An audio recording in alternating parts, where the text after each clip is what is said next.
pouco nós lemos o Salmo 40, nos introduziu no tempo da contrição, mas para o início do culto nós entoamos um hino que está baseado no Salmo 19, os céus proclamam a glória de Deus, e o coral acaba de cantar um hino motivado pelo Salmo número 8, um salmo de louvor, de adoração a Deus. Eu quero convidar você a abrir a palavra de Deus no Salmo 127. Salmo 127.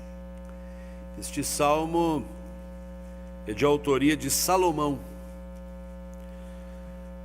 A maioria dos salmos tem a autoria do rei Davi. Nós temos o salmo de Moisés, temos o salmo dos filhos de Coré, temos salmos de Asaf, tem salmos anônimos. Temos este salmo da autoria de Salomão, o filho de Davi. O pai compôs, o filho também aprendeu. E também o Salmo 72 é de autoria de Salomão, mas nós vamos ler só o 127. Nós vamos ler todo o salmo. Vamos colocar-nos em pé mais uma vez, acompanhar com atenção. Vamos fazer uma leitura conjunta, nós estamos todos preparados para ela. Leamos todos. Se o Senhor não edificar a casa, em vão trabalham os que a edificam. Se o Senhor não guardar a cidade, em vão vigia a sentinela. Inútil vos será levantar de madrugada, repousar tarde, comer o pão que penosamente granjeastes. Aos seus amados ele o dá enquanto dormem. Herança do Senhor são os filhos, o fruto do ventre, o seu galardão. Como flechas na mão do guerreiro, assim os filhos da mocidade. Feliz o homem que enche deles a sua aljava, não será envergonhado quando pleitear com os inimigos à porta. Ó Deus, é a tua palavra que está diante dos nossos olhos, mas a nossa súplica é que ela penetre as nossas almas e tenhamos compreensão e deliberação em nossos corações, consoante a mensagem que receberemos nesta noite, que vem da tua parte. O Senhor usa os teus instrumentos, mas é o Senhor falando aos nossos corações. Não permita, ó Deus, que qualquer impedimento venha a ser barreira para termos a instrução das Sagradas Escrituras. Por isso, ó Pai, dá-nos agora muita atenção e muito desejo, ânsia mesmo de conhecermos mais e mais a Ti, em nome de Jesus. Amém. Vamos sentar.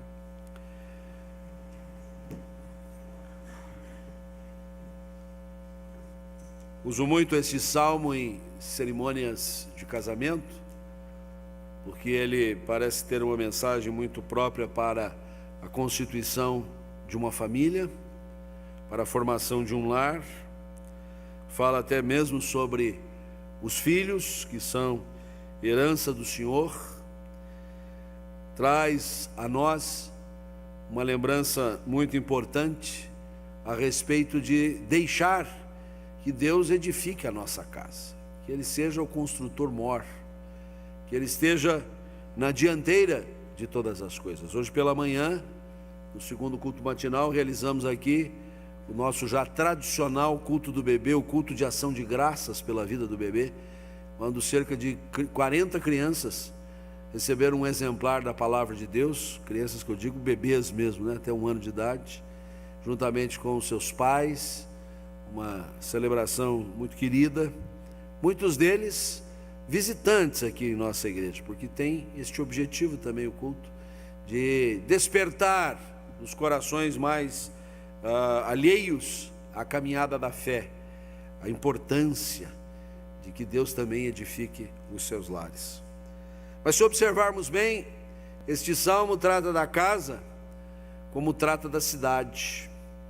Cidade que é formada por muitas famílias. Uma localidade vai florescendo porque um grupo de pessoas vai ocupar aquele espaço e a coisa vai adensando, e dali a pouco então surge uma cidade.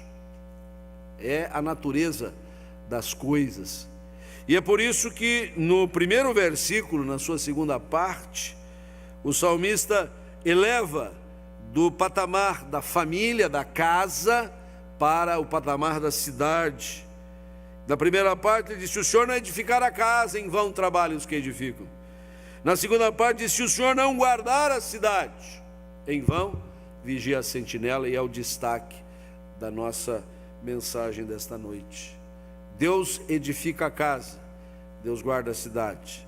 Deus cuida dos nossos lares, Deus protege a nossa cidade. Deus está atento ao que acontece dentro das paredes da nossa casa, debaixo do teto em que habitamos, mas Deus não está esquecido das realidades citadinas, da nossa urbanidade.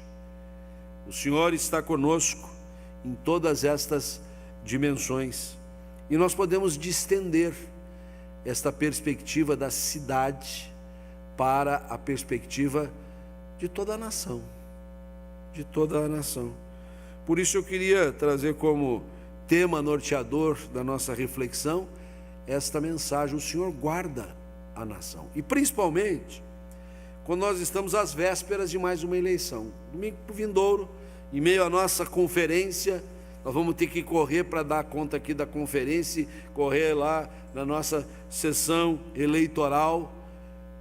Nós estaremos ao encerramento da nossa conferência, do nosso culto, já, quem sabe, conhecendo o resultado das eleições. E para aqueles que imaginavam que estas eleições passariam meio em brancas nuvens, que as pessoas não estavam nem um pouco interessadas, esse desinteresse acho que não está acontecendo. Uma polarização, num certo sentido, um envolvimento crescente das pessoas, uma preocupação muito grande com o futuro do nosso país, e as campanhas, como só é acontecer em momentos como esse, muito acirradas, combativas. E esse filme a gente já viu por vários ângulos, mas parece que ao redor de todo este ambiente, isso tem produzido no coração das pessoas uma enorme insegurança. Parece que o chão está saindo debaixo dos nossos pés, e as indagações vão se avolumando: o que será de nós? Como será esse país? Quem defende uma banda imagina, se a outra assumir, será um desastre, e vice-versa. E por mais que você esteja desfraldando esta ou aquela bandeira, esteja aí militando pelas redes sociais com a sua opção, a verdade é que há uma expectação muito grande. E eu queria, à luz da palavra de Deus nesta noite, nesta pequena frase que extraímos de um único versículo, assegurar a cada um de nós: o Senhor guarda a nossa nação. O Senhor está acima dessas vicissitudes. O Senhor vai além das nossas expectativas. O Senhor guarda a minha casa, a sua casa, a nossa cidade, guarda a nossa nação. E eu queria aqui pontuar algumas lições importantes que nos remetem a doutrinas mesmo, muito caras da nossa fé, que muitas vezes parece estar dissociada da prática de vida, né? Coisas que a gente estuda na escola dominical, que ouve nos sermões, que já leu em livros, que somos tão interessados, e parece que no cotidiano, diante de um pleito eleitoral, a gente joga tudo isso fora, como se nada daquilo que foi fundamento da nossa vida servisse nesta hora. E a primeira coisa que eu queria lembrar aos irmãos é com respeito à doutrina da soberania de Deus. O Senhor guarda a cidade porque Ele tem um compromisso com a sua própria natureza. Ele tem um compromisso com os seus próprios atributos. Ele tem um compromisso com aquelas realidades que fazem parte do seu ser.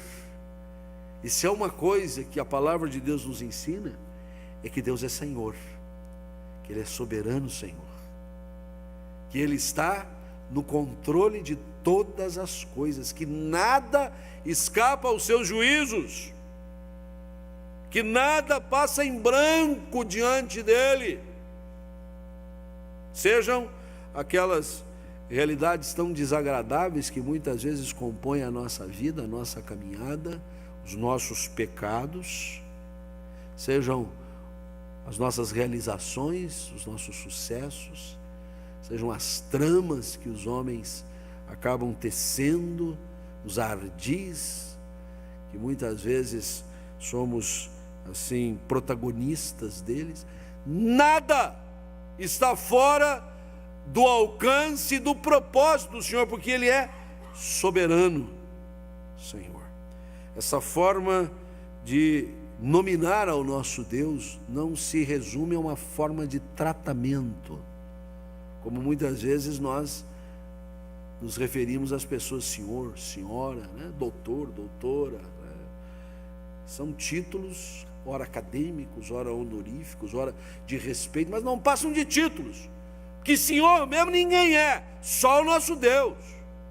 Mas quando nos referimos a Ele como Senhor, estamos reconhecendo que Ele é soberano e que todas as coisas estão nas suas mãos, e que Ele, conforme o seu querer, a sua vontade, Ele age livremente, espontaneamente, não é premido por circunstâncias. Apenas para lembrar aqui, o sábio no livro de Provérbios, capítulo 21, às vésperas então de escolher novas lideranças, novo líder para o nosso país em especial, Provérbios 21:1 diz assim: como ribeiros de águas, assim é o coração do rei na mão do Senhor, este, segundo o seu querer, o inclina.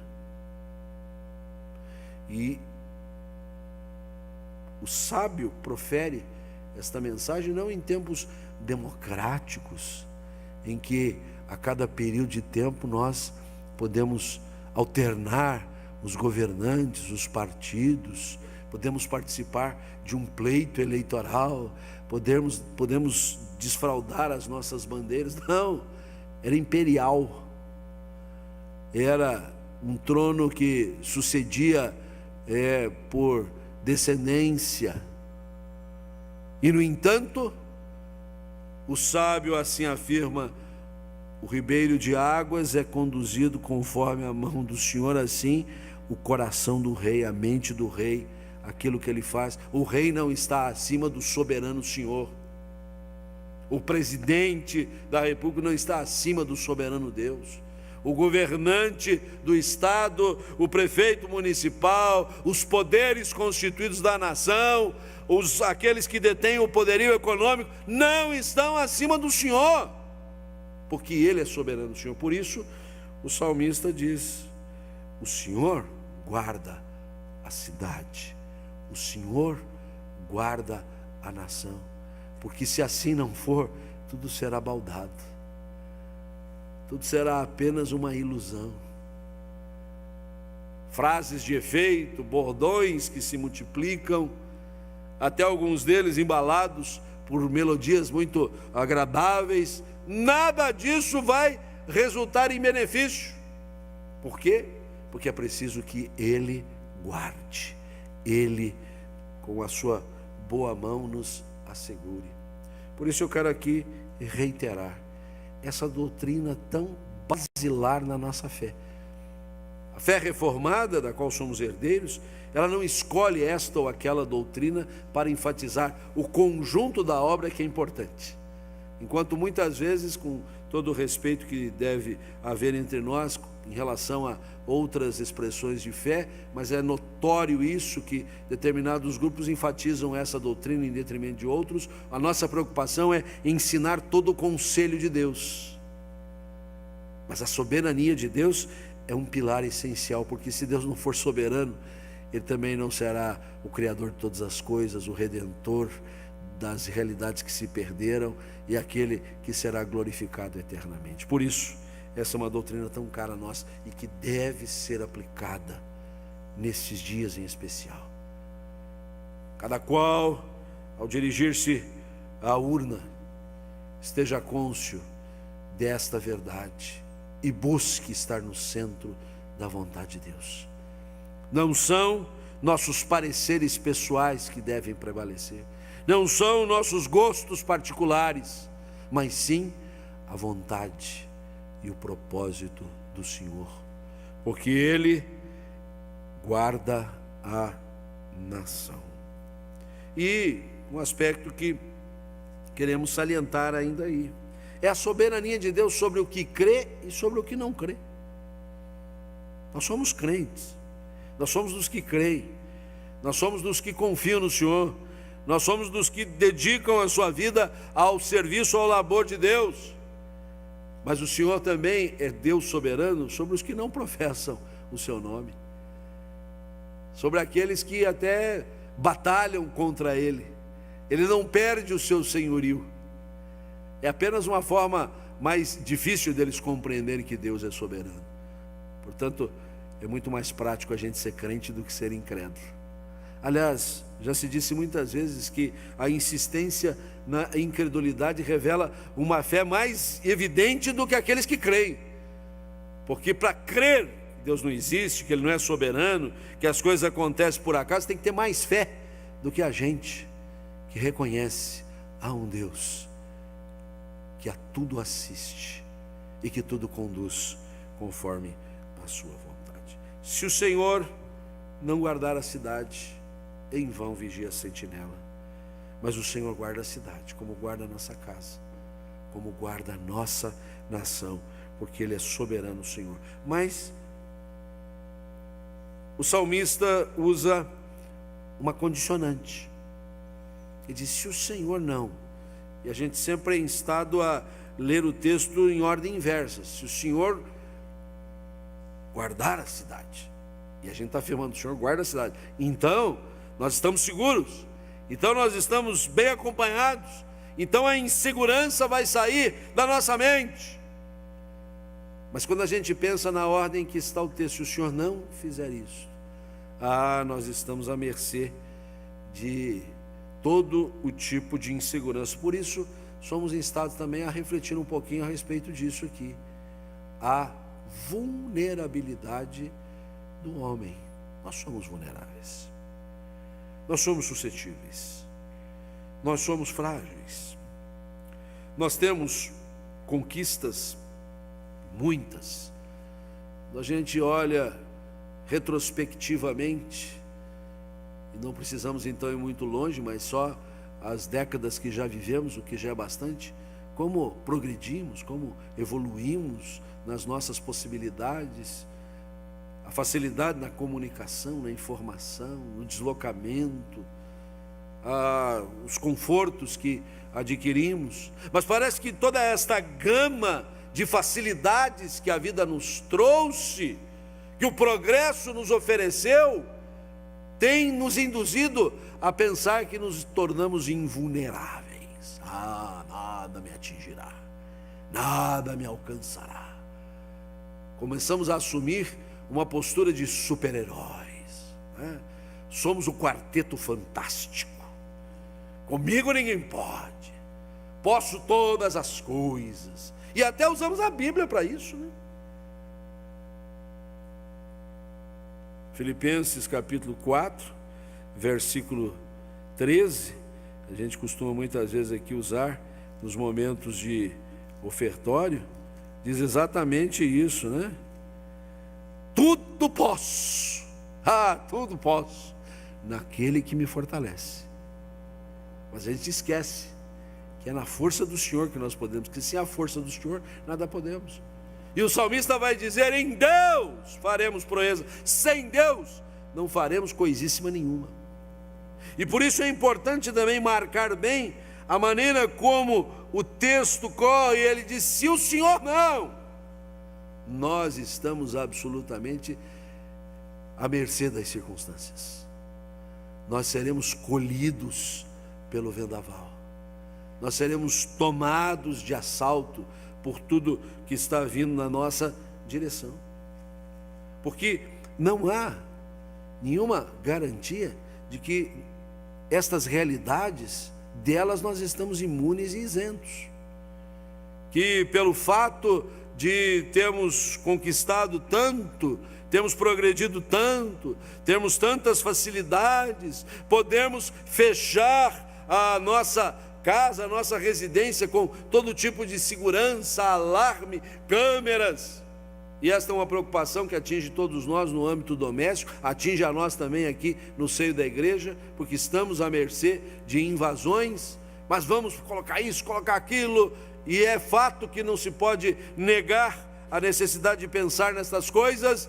Então imaginamos, agora estamos guarnecidos, estamos protegidos do mal. É preciso que o Senhor guarde a nossa vida, guarde a nossa casa, guarde a nossa nação, porque nós somos vulneráveis, o que demonstra que dependemos totalmente do Senhor, que por nós nada podemos, que pela força do nosso braço nós vamos sucumbir, que pela capacidade da nossa inteligência nós estaremos absolutamente limitados. Precisamos da sabedoria de Deus, precisamos da direção de Deus, precisamos da graça de Deus, precisamos da misericórdia do Senhor, precisamos da sua companhia. E uma vez que Ele disse: sou Emanuel, o Deus com vocês, nós não vamos abrir da sua bendita companhia, porque aí sim nós estaremos guarnecidos. Mas isso nos leva a pensar: quão frágeis somos, quão fracos, quão débeis.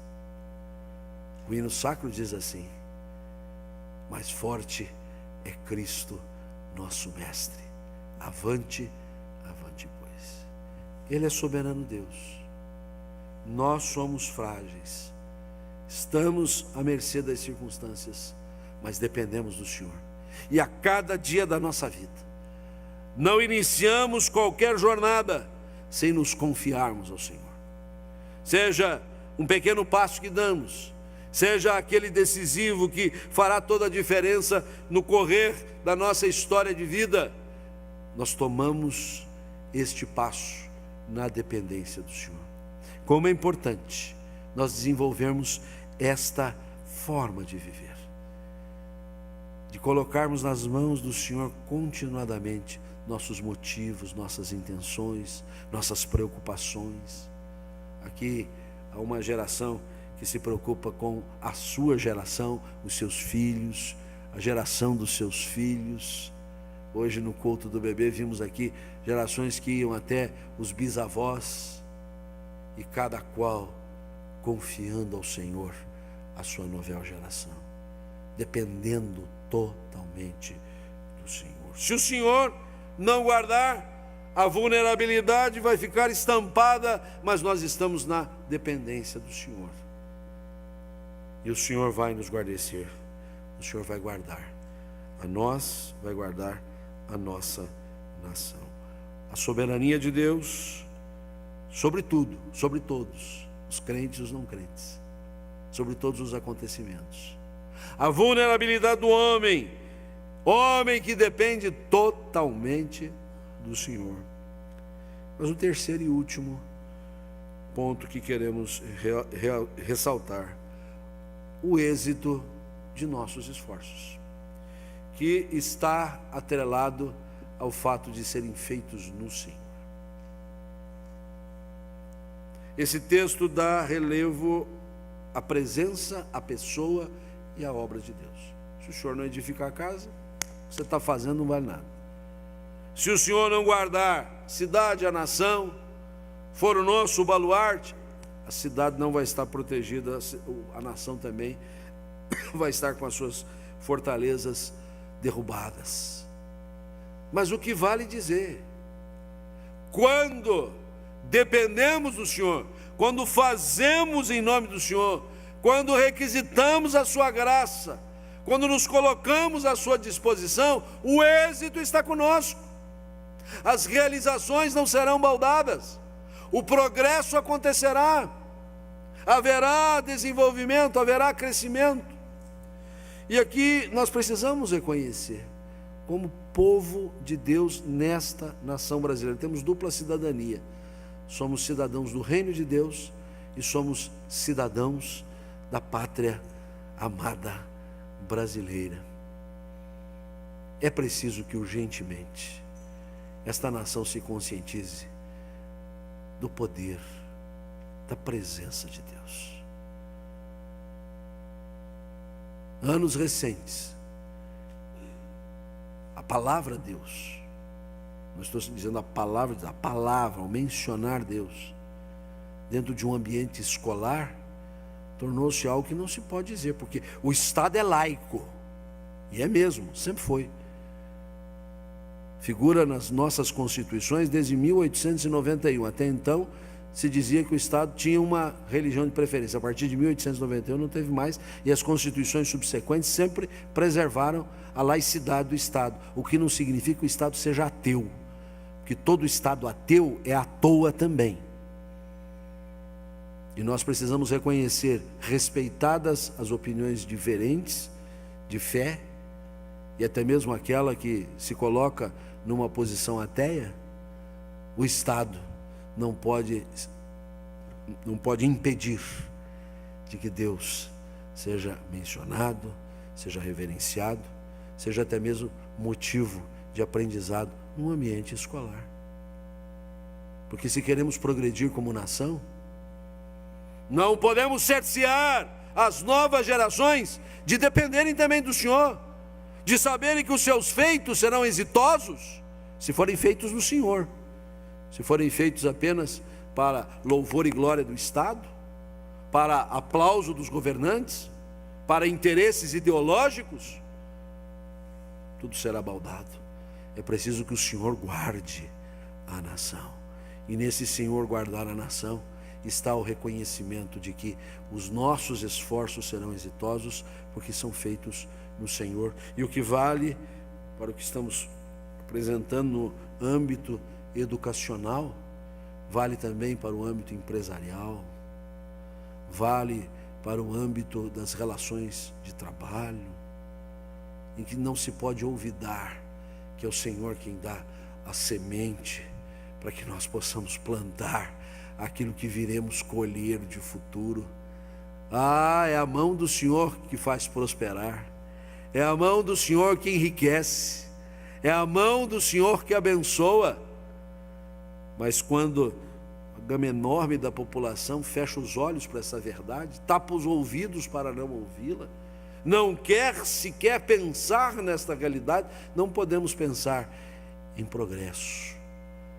Não podemos imaginar que a parte, à mercê da glória do Senhor, nós seremos exitosos, nós iremos progredir como nação, porque é preciso conferir ao Senhor a consciência dos nossos corações de que Ele é o guardador da nação, que Ele guardará a nossa casa, que Ele guardará a nossa cidade, que Ele guardará também o nosso querido país. E que nesta semana nós estejamos orando, não por esta candidatura ou por aquela, não por este partido ou por aquele, mas orando para que os desígnios do Senhor se realizem no meio da nossa gente. Que Deus nos abençoe. Amém.